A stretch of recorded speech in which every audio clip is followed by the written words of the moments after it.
Good morning, everyone. Welcome to Unity of Boulder. We are going to start things off today with our fantastic guest pianist, Heidi, right here. She's going to start us, she's always loved touching the hearts of others through her music, which we've seen here on our stage multiple times. She believes in music as the language of the soul and loves how music connects us on a soul-to-soul level. You can always visit HeidiPianistFreeGift.com for a free recording of her playing some Chopin. And she has upcoming concerts October 22nd and 24th in Boulder and Lafayette. You can get all the info you need on that on HeidiPianist.com. But Heidi, would you give us some Brahms Intermezzo, please? Thank you. I just wanted to give a quick thanks to Jack and Unity for putting me back on my path. Always. Get it, Heidi.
Thank you, Heidi, for sharing that incredibly beautiful music. Such a wonderful way to start, just get into that beautiful space of music. You know that music is the greatest of all communications and language. It transcends the intellect, where all the trouble actually starts and winds up. This goes right to the feeling nature, the heart. So good morning, everyone. Good morning to all of you out there. Is there anybody here from another unity today? Oh, raise your hand if you got to raise it high enough. I can't see it. Is there anybody here for the first time? Over here. Leave your hand up. We have a gift for you. Leave your hand up high. Over there. Okay. There's one on the other side too, John. Anybody over on this side? For the first time? Look at this over here. We're going to need more people to give out these gifts. All right. It's a bag full of marijuana. Okay.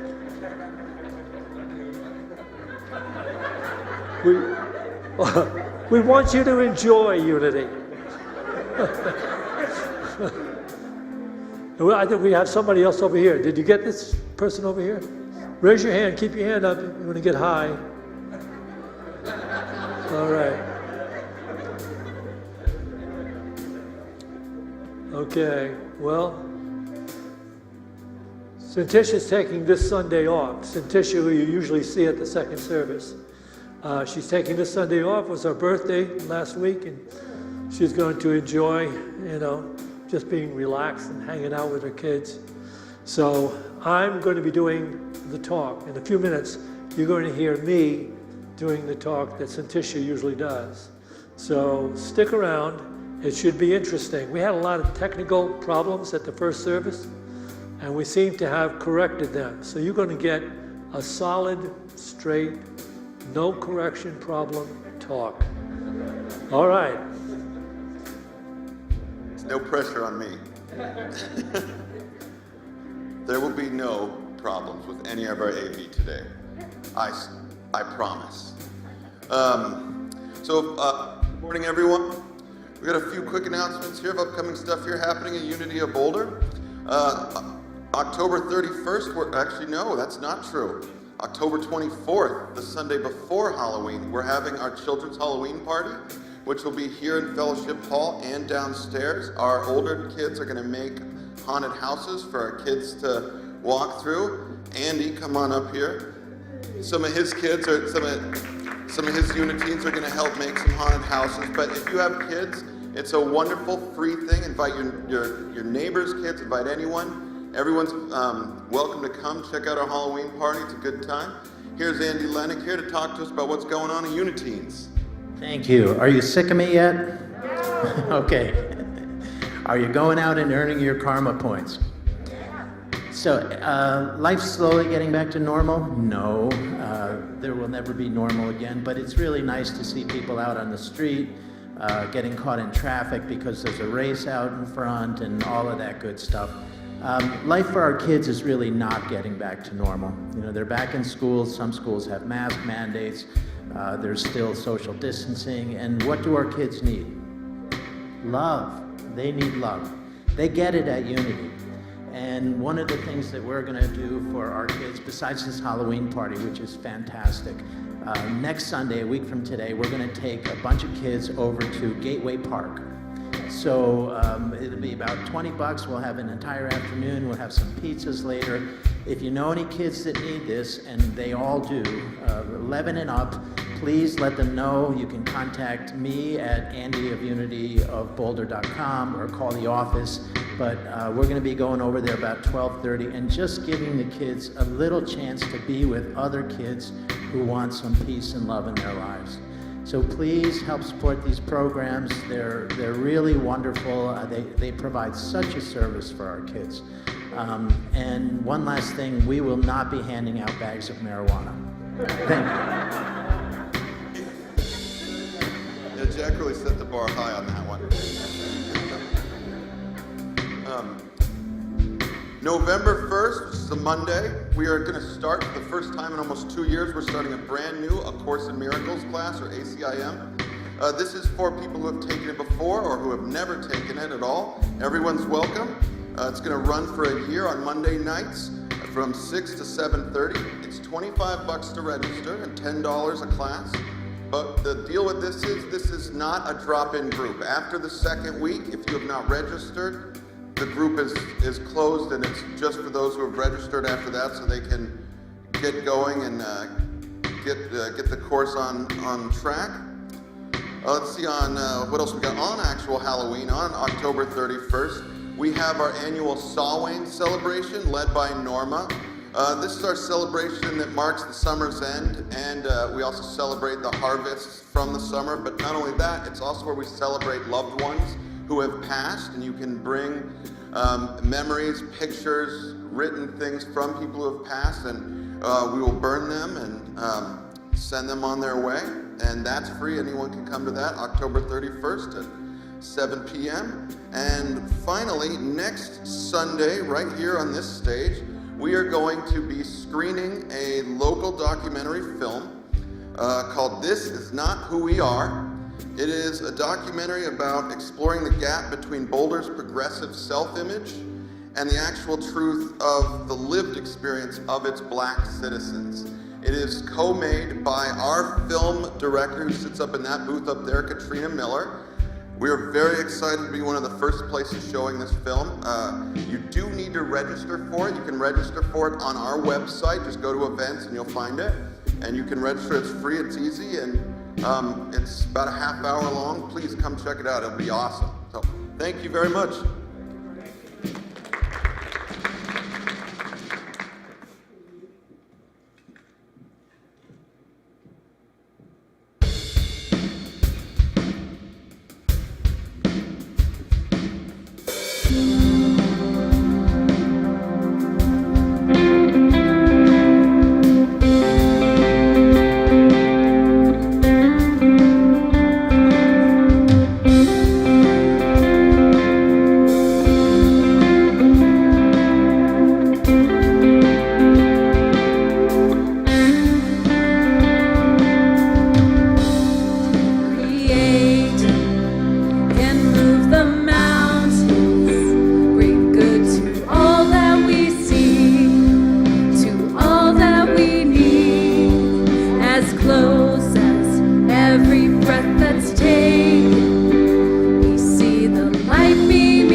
What a great, uplifting way to start. All right, so well, I've got the next 45 minutes to bring you back down. We just got the results from a survey we did about 6 weeks ago. You didn't know it was being taken. It was a secret survey to find out, why there's such a disparity between the growth of the 9 a.m. service as compared to the 11 o'clock service. And I have to tell you the result. The 9 a.m. service has an IQ 20 points higher.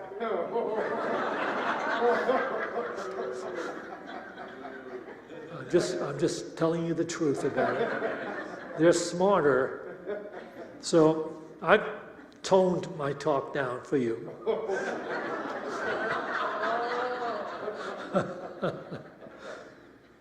Did I say good morning? Am I about to leave? Escorted out in violence. All right. Okay, I'm going to start today with this particular quote from the great poet sage Rumi. Can we have this? There is a field beyond right and wrong. Meet me there. What a beautiful thought. Let's bring to mind that field beyond right and wrong. Meet me there. Now, in that vision, ask yourself, you're meeting the people in that field. Are they wearing face masks or not? Doesn't matter. Okay, now we're moving on to this next follow-up quote, which is the most known but least understood Bible quote there is. Can we have this on the PowerPoint? You can read this in the Gospel of Matthew 7, 1 and 2. Judge not that you be not judged, for with the judgment you pronounce, you will be judged, and the measure you give will be the measure you get. Most people are very familiar with this quote, but for some reason or other, they simply don't grasp the subtle truth of it. This quote is so powerful that if one were just to contemplate it for a while, you would see an amazing opening within yourself. Judge not that you be not judged. In other words, whatever we're judging, whatever we're believing, you see, is coming back to us. We are recognizing it. And if that's the case, in other words, if our judgments are visited upon ourselves, then it must be true that we are all interconnected, that we are all one in essence. So whatever thoughts I'm thinking, for the most part, are being reflected back to me in the people that appear to me to be separate and other than me. So you see here, this is the great hurdle into spirituality, moving away from religion into spiritual truth that would make us free. If it is not possible for me to be holding limited thoughts in relationship to others, because I will see them reflected back to me. I used to talk to people sometimes that really weren't heavily into unity, and quite often they use the expression, yeah, Jack, but in the real world. In the real world. You see, what they were referring to was the world that people live in that have no real spiritual element to it. A life without introspection is a life not worth living. Unless we're checking in on ourselves occasionally to try to understand how we can be more open-minded, freer, capable of bringing healing, harmony, and peace to our relationships and experiences, we're not really fully involved in living a life worth living.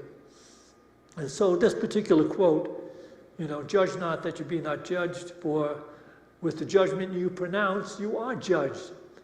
In other words, people don't understand why when they're in a funk and why things aren't going according to what they'd like them to be going, they don't feel good. And they're going through life quite often not understanding why. And what will happen is they will blame conditions and circumstances outside themselves, which will continue that cycle of limitation in their own awareness. But it's that cycle of limitation in their awareness that they have to deal with. So if you don't know how to feel good, it is because you still have some work to do. You have to remove some of the limitations, some of the limited ideas, some of the beliefs that you've collected over time in your life, through which you are seeing what you believe is a separate objective world, but it is not true. We are called to this higher dimension of awareness and experience. And so, how many people do you know that are really involved in embracing this idea of judging not? You see, it actually, on a very simple level, it's not possible to hold judgment about any other particular human being because you can't walk a mile in their shoes. You can't know the life they're living, what they're going through, the experiences they've had. So, because you can't know that, you can't say from something you see them doing or the lifestyle they're choosing that you know better than they know for themselves. Judgment is not possible. We weren't born with that facility. We don't have it. But even beyond that, it's a form of self-deception. I remember when I got started on the spiritual journey, I worked quite a bit in dream interpretation at the Research for Enlightenment. And people would share their dreams and we'd sit around and interpret them together. I remember this one gal that kept having a dream that she had a hair in her mouth. And she just didn't know how to deal with it, couldn't get rid of it. And it turned out to be quite a repetitive dream for a while. And then she had a dream where the hair in her mouth was also connected to her head. It was such a vivid vision that she had in this dream.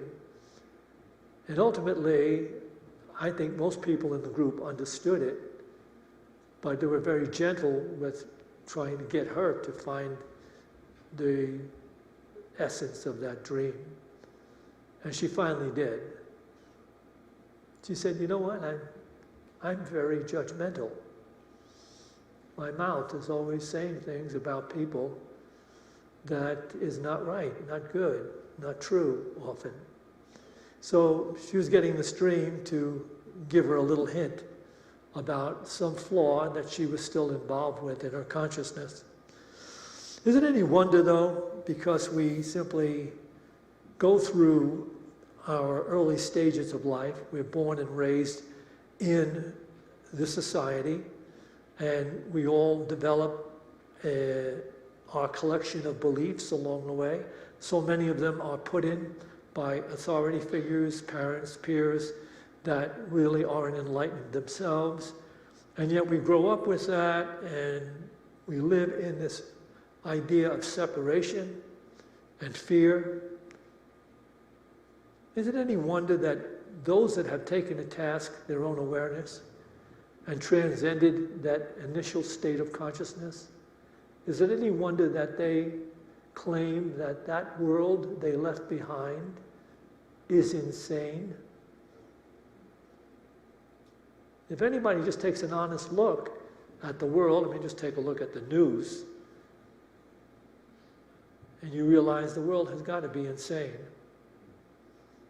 I keep coming to this point. I don't watch the news, by the way. I very seldom even take a look at the news. But every now and then you get some commentary about, well, we need to find out whether or not this virus was created in a biological lab in Wuhan. Is that not a confession of insanity, that some human beings think there's a necessity to create bioweapons to destroy large sections of human beings, or in this case, make them sick, and then finally many of them pass on? Is it really sane at all? Why would we allow anything like that to happen? It is because the initial state of awareness in which we are born, raised, educated, is an illusionary state that creates chaos, conflict, fear, and war. And we are called to transcend that state of mind. That is, by the way, what the spiritual journey is all about. It's not about some dogmatic religion. It's about having direct experience in another level of awareness in which we are transformed into those divine beings that are made in the image and likeness of our Creator.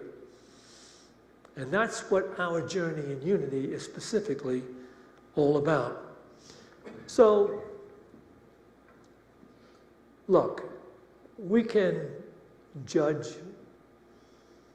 a book, we can judge a musical composition, we can judge, a foot race, we can judge a movie, we can judge a glass of wine, and there's no negative karma out of that because we're judging it for ourselves.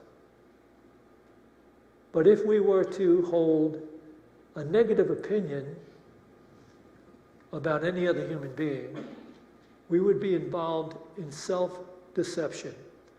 According to the teachers of the masters, who all are sharing the same truth, we would be in a state of self-deception because we would be judging in the illusion that that person or those people we are judging are separate from ourselves.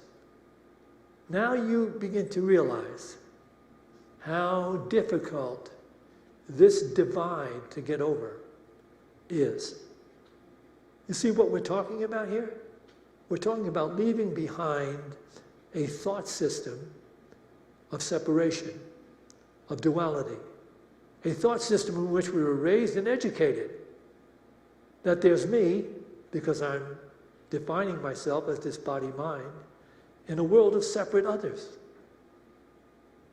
all separate body-minds, and that I'm capable of objective observation, so therefore I can judge. And yet, the masters down through the ages have said to us, judge not, because that judgment you are pronouncing is visiting you in the outer directed experiences you believe are separate from yourself. So there's the calling. That's our calling. For in truth, there is one self in which one's thoughts and beliefs are mirrored back to him or her by every seeming separate other person. I'm going to read that to you again. In truth, there is but one self in which one's thoughts and beliefs are mirrored back to him or her by every seeming separate other in his or her life. Now, imagine you're leaving here today, and most of you are involved in some type of spiritual practice, which is really necessary, because the initial state of consciousness in which we were born, raised, and educated has been with us, for many, many years before we get to the place where we begin to question. Can you see? Can you begin to embrace the possibility that the necessity for every human being on this journey of life at some point is that he or she will ultimately become capable of questioning what is taking place. Not guided by authority figures, not guided by any other things that people lay out as being so, because that happened to us as we grew up. But getting to a place where they are free thinkers, that's the start, to be a free thinker. And I'm getting off my topic right now, and I may not even get to the place I want to get to in this talk. But do you want to know what free thinking is?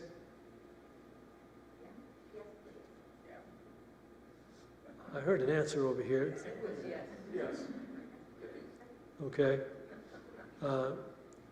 I thought this was a monologue.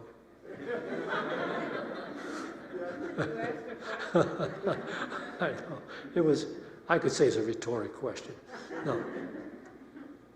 How did the Master of Life deal with confrontation?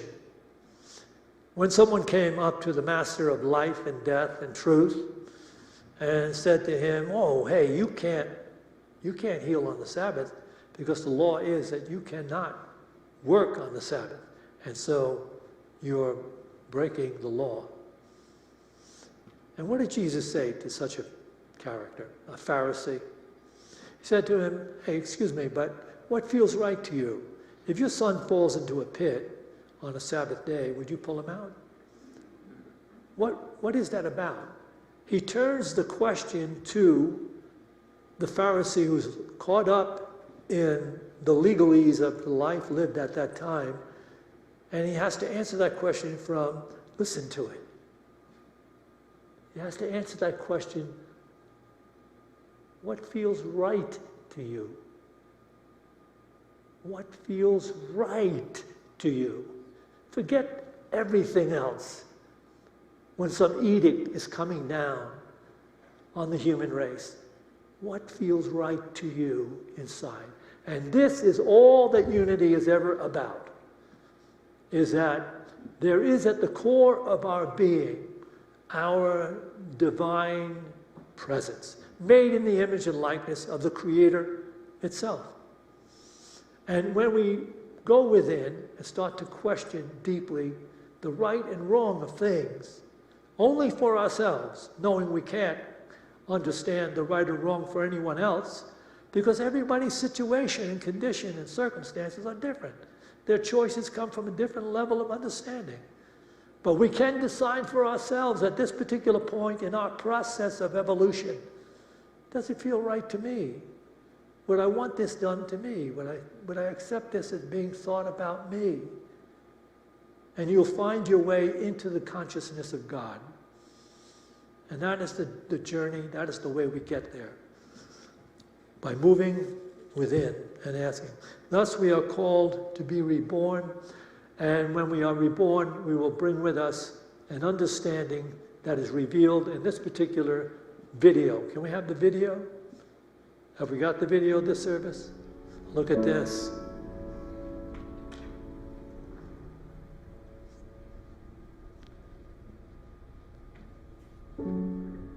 If you awaken from this illusion, and you understand that black implies white, self implies other, life implies death, or shall I say, death implies life,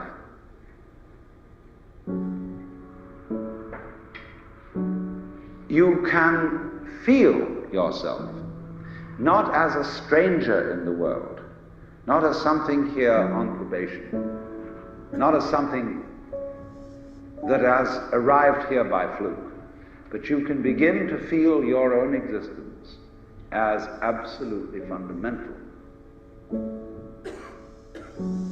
I'm not trying to sell you on this idea in the sense of converting you to it. I want you to play with it. I want you to think of its possibilities. I'm not trying to prove it. I'm just putting it forward as a possibility of life to think about. So then, let's suppose that you were able every night to dream any dream you wanted to dream. And that you could, for example, have the power within one night to dream 75 years of time. or any length of time you wanted to have. And you would naturally, as you began on this adventure of dreams, you would fulfill all your wishes. You would have every kind of pleasure you could conceive. And after several nights of 75 years of total pleasure each, you would say, well, that was pretty great. But now let's have a surprise. Let's have a dream which isn't under control. Well, something is going to happen to me that I don't know what it's going to be. And you would dig that and come out of that and say, wow, that was a close shave, wasn't it? And then you would get more and more adventurous, and you would make further and further out gambles as to what you would dream. And finally, you would dream where you are now. You would dream the dream of living the life that you are actually living today. That would be within the infinite multiplicity of choices you would have, of playing that you weren't God. Because the whole nature of the Godhead, according to this idea, is to play that he's not. So in this idea then, everybody is fundamentally the ultimate reality.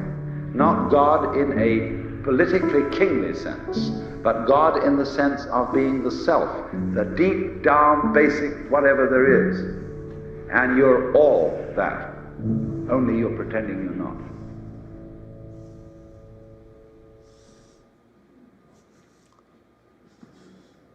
And we have been pretending that for so many years that we live lives in a state of concern and worry and agitation. And out of that, we're trying to develop defenses for ourselves, personally, etc.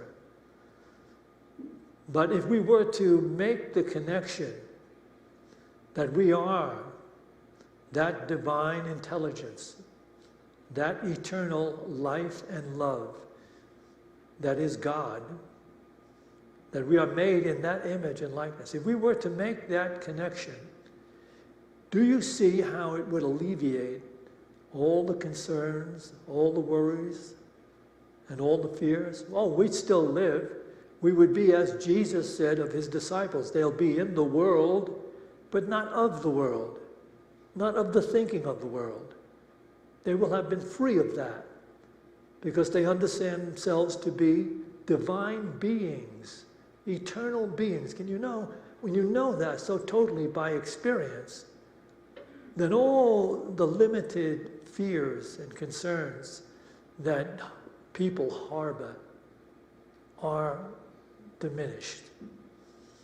That's what our calling is, to make that connection in our own lives so that we can live fully, beautifully, effectively, joyfully, that we can be emissaries of light and peace and blessings and love. But we can't get there without making that connection, and because of our conditioning, we will need to do spiritual practice. And it comes down to understanding this as a spiritual practice from A Course in Miracles. Can we have this next PowerPoint, please?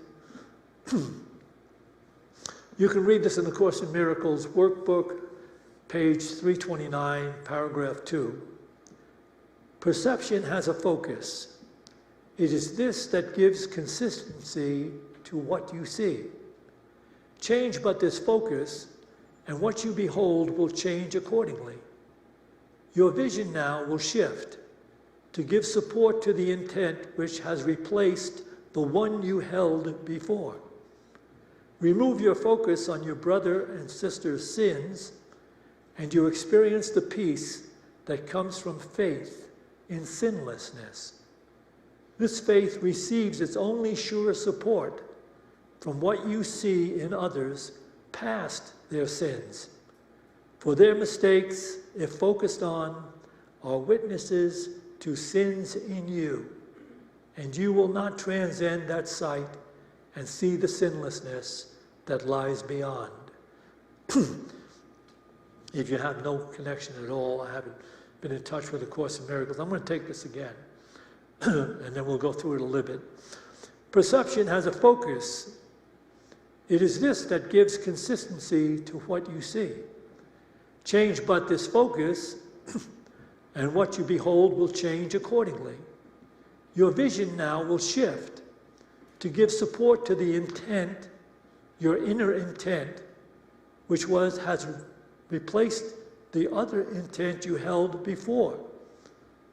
Remove your focus on your brother's sins, your brother and sister's sins, and you experience the peace that comes from faith in sinlessness. This faith receives its only support from what you see in others past their sins. Can you see what it clearly is saying? The spiritual practice is about looking beyond the seeming sins, errors, and foibles of other people. And if you do that, honestly, if you change your focus about what you're looking for, it's going to change the way you see everything around you, the way you interpret everything around you. It's going to change because you're intent to see the sacred, to see the beauty, to see the love, the peace. It's going to change because that's really what you want to see. You see what the ego wants to see mistakes. It wants to see limitations because the ego lives by comparison and is forever trying to make itself feel good, to make itself feel superior. By looking, its intent is to see the limitations, the errors, the sins in others, and therefore it feels justified in being superior. But here, A Course in Miracles is saying, for those mistakes you see, if focused on, are witnesses to the sins in you. It means you are not yet in the consciousness of the Godhood within you. It means that you are still operating from the limited level of awareness, from your limited level of beliefs. And there's nothing wrong with that. We were all born and raised to try to deal with that and transcend that. So you're still okay in the eyes of the universe, but you won't feel the joy. You won't feel the peace.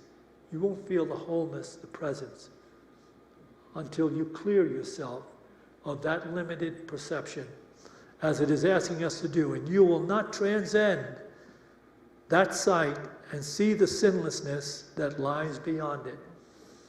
And it's the same thing as seeing the sacred.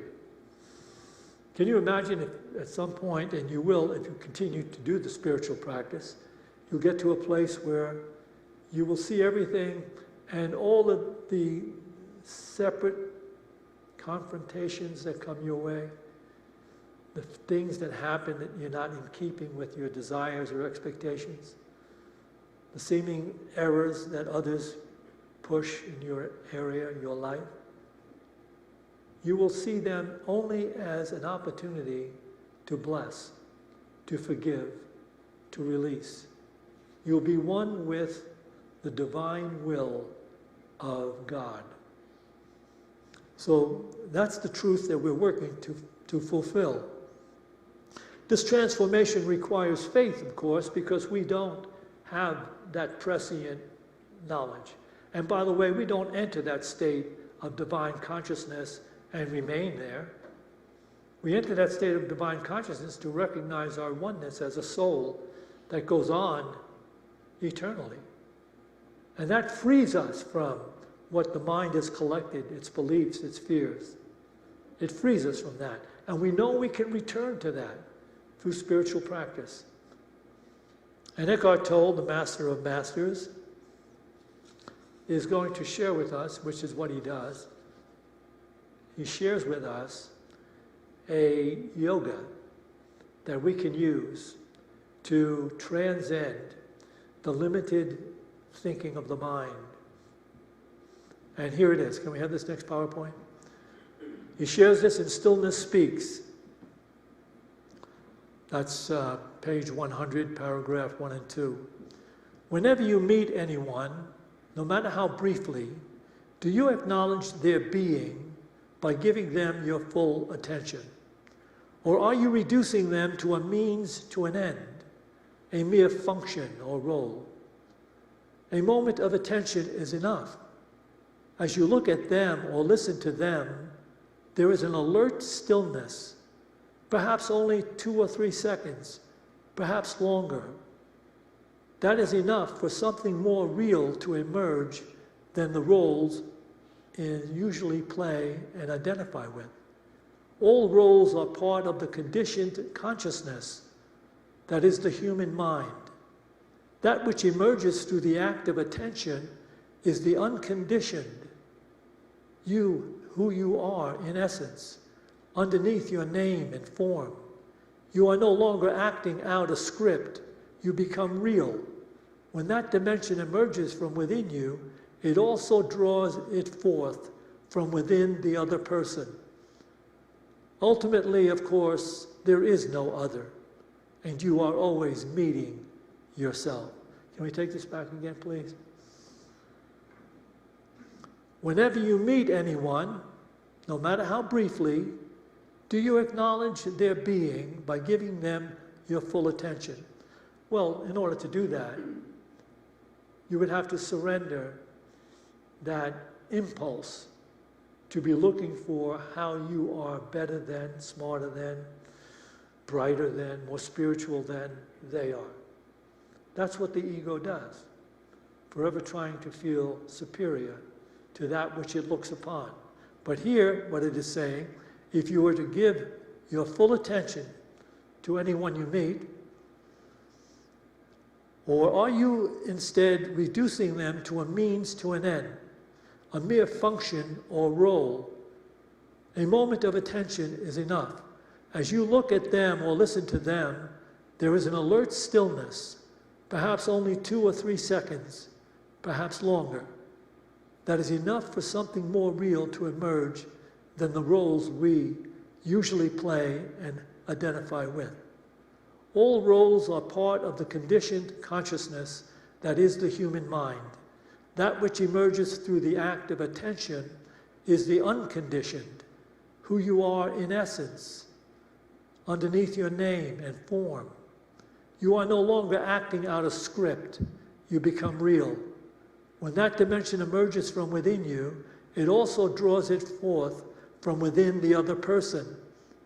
Ultimately, of course, there is no other, and you are always meeting yourself. So that's a difficult spiritual practice. That's a difficult yoga. But as you practice it, you'll catch yourself knowing that you're always chasing something in the world, chasing an image of yourself that isn't real, wanting to get to something else, be someplace else. So here's the key to entering into this practice. Can we be mindful enough to know when we are experiencing inner resistance to anyone, to anything?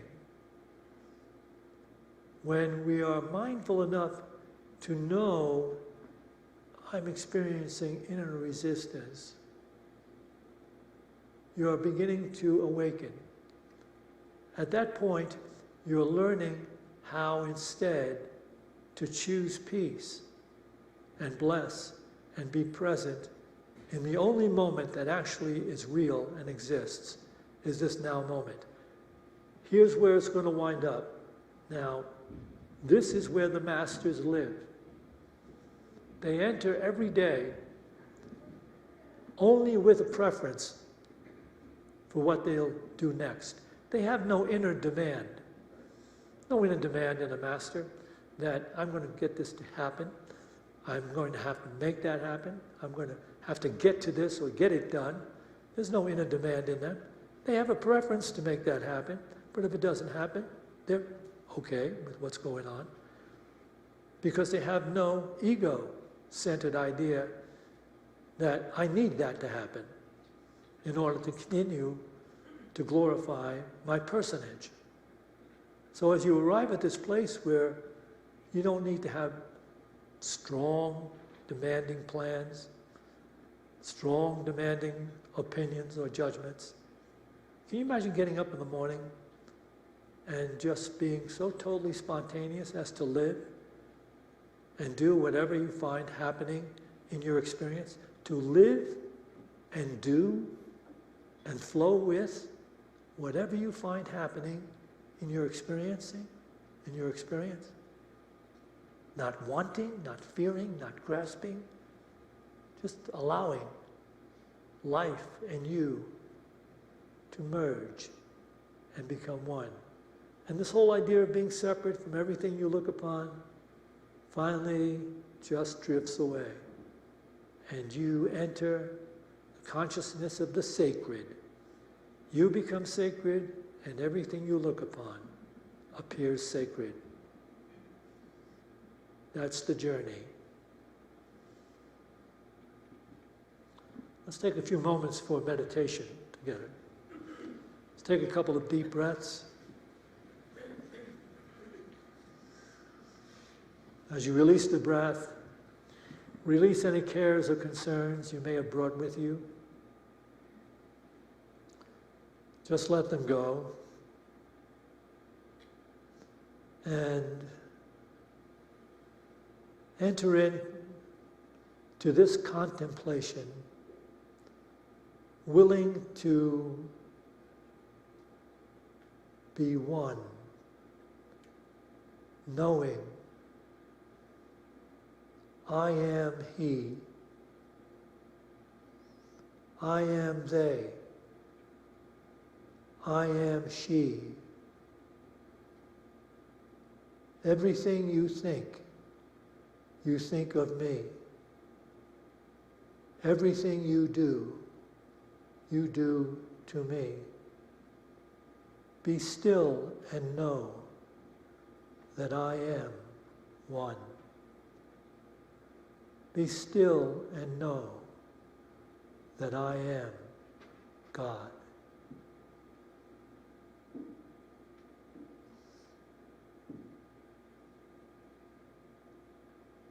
I am she. I am they. I am he. I am the mountains, the stars, and the sea. Everything you think of me. Everything you do to me.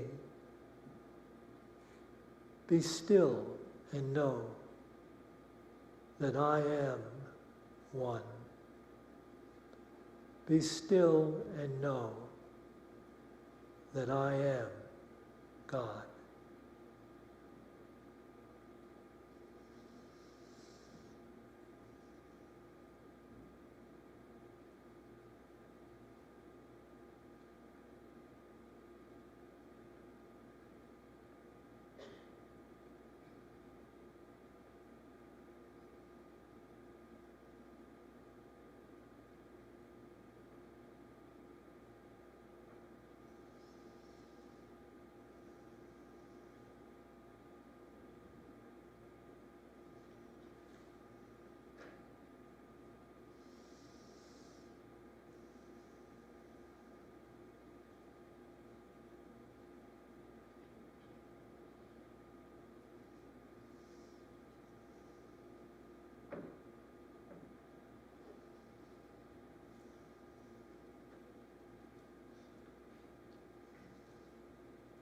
As we go forth from this meditation to those places we occupy in time and space, let us go forth with a greater determination to do the spiritual practice, to do the holy pause, to be awake in living. And for this opportunity in every moment, let us feel grateful. To this we say, Amen. We will take an offering for unity now. Those of you that are seated here, you can make a physical offering, put it in the basket. You have a dip jar for your credit cards in the lobby if you want to make it that way. Those of you watching online, these are the many different ways that you can donate to Unity of Boulder. We sure appreciate it if you donate. It's what allows us to continue to carry on this ministry in the world. So as we bring to mind, or even bring into our hands, that financial gift we'd like to make to Unity of Boulder, let's bless it with this offering prayer. Divine love, through me, blesses and multiplies all that I have, all that I give, and all that I receive, because I give. And so it is. Now we have the opportunity to once again welcome Heidi Alina back to our stage. She's a friend of Unity of Boulder, a world-class pianist. She has a few shows coming up here in the Boulder and Lafayette area this October on the 22nd and 21st. Please check out HeidiPianist.com to check out those shows. And please, Heidi, give us more of what you got. Oh, real quick, she's going to be playing Nocturne by Chopin in C sharp minor.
back, just a reminder, we have prayer partners. Prayer partners are wearing a white scarf. They're seated over here.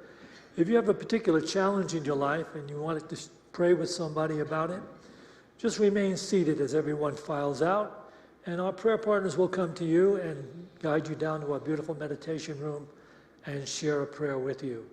I'm also going to have a circling of chairs in the fellowship hall. We'll have to circle them ourselves to have any discussion. Those of you who'd like to stay and hang out for discussion, we also have some refreshments. For those of you who just want to have refreshments and chat, that's all available in fellowship hall right after this service. So now, let's have our closing song. All right. Okay. I release and I let go. I let the spirit from my life. And my heart is open wide. Yes, I'm only here for God. No more struggle, no more strife. With my faith I see the light. I am